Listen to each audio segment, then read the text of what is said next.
Okay, I finally got a unusual film here from the mail today.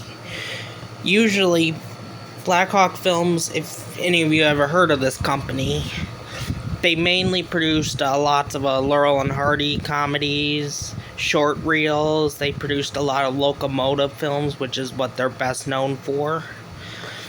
Usually, I never find any. I didn't even know this existed from Blackhawk Films. It's titled The Man Who Knew Too Much by Alfred Hitchcock. Just finished inspecting the reels. They're all there, the footage. Some wear to it, but otherwise they're all playable. I checked all the sprockets and everything. But what's unusual about this release is, judging by the way I projected it, it does have the... I know what release this was released with. At least the bootleg DVD was released on the Mill Creek set, the 20 movie set by Alfred Hitchcock, the collection. Well, I think this is the one they used because the title cards all match up perfectly. I got it right here. So you can see this release right here. This apparently is a bootleg. So this is based, and I found out that it is this version from the Hitchcock site. It's a fan site devoted to Hitchcock films and their bootleg releases. This is one of them. They had a lot of, their quality is not the greatest. There it is right there. The Man Who Knew Too Much, 1934, black and white, starring Peter Lorre, Leslie Banks, and Edna Best. The only thing that I think was the reason why they pulled it after a while, I'm sure the companies found out about it, is they did the movie trailer compilation of all his modern films, which were not the greatest on this release either. They were poor quality as well, because they were transferred from 16mm prints. This is the release that was used. This was the cop version that they used for this release of The Man Who Knew Too Much by Mill Creek Entertainment. I'm sure you've heard of them. They're everywhere. This release is actually the version that's on that release. Because I looked at the title cards on this version. I played this version on my DVD player. Compared it to the first reel on this, matches up perfectly. All the title cards are in the correct order as this version. It is all there. I checked everything, and it still has its lab leader, surprisingly. But other than that, that's beside the point. This release here is actually quite rare from Blackhawk Films. They produced mainly Charlie Chaplin, Laurel and Hardy, Buster Keaton, and all those kind of companies, and mainly locomotive films. I picked this up dirt cheap on eBay. I picked this up for like only $60 only. It's a nice condition box. It has some wear to it. I mean, it has a couple tape spots, but other than that, it's in good shape. As long as it, I mean, I tried looking up at this in their catalog, but apparently I can't find a catalog number with this except on the box.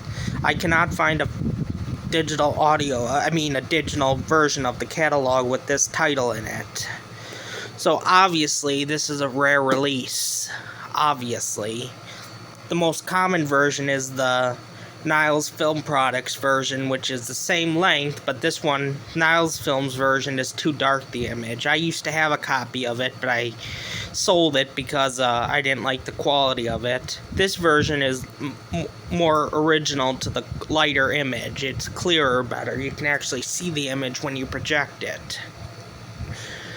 Other than that, it's really clean print, surprisingly, for Blackhawk Films, because this film is actually... Blackhawk Films usually never liked releasing Hitchcock titles.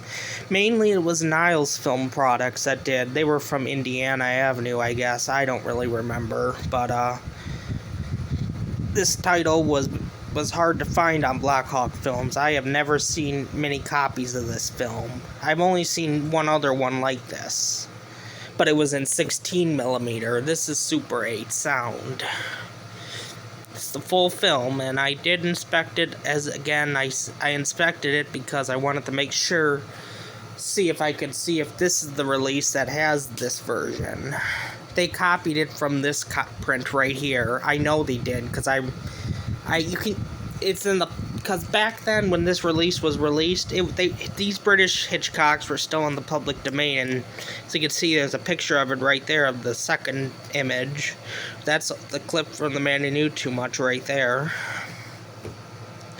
But yeah, this release is very hard to find on Super 8 from Blackhawk Films. Niles Film Products version has a darker image. It's like only visible on half of the picture. I can't even see it all half of the time when you project it. I used to have the Niles version.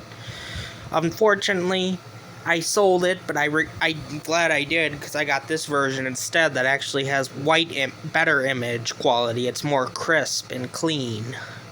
Whereas the Niles version was just way too dark. I couldn't even keep it on low brightness. I had to keep the projector on the high brightness on it, and it still didn't project correctly. This version projects beautifully from what I viewed on my viewer. Very clear image and very crisp. That's why I think they chose this release for this Blackhawk Films version on this release here.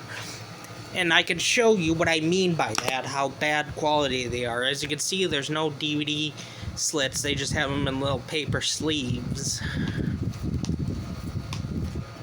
The only reason I have this release is because I wanted to get all the British ones on one DVD set, because his British ones are getting harder to find. But anyway, that's what this release is all about.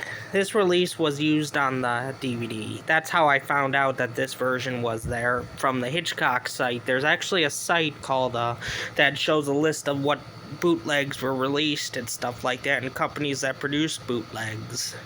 This is the British version because it's the only version that's available on Super 8. Otherwise, you would have to see the Man Who Knew Too Much. He remade his own movie in the 1950s called a remake of his own movie. Anyway, that's what I want to tell you about this release.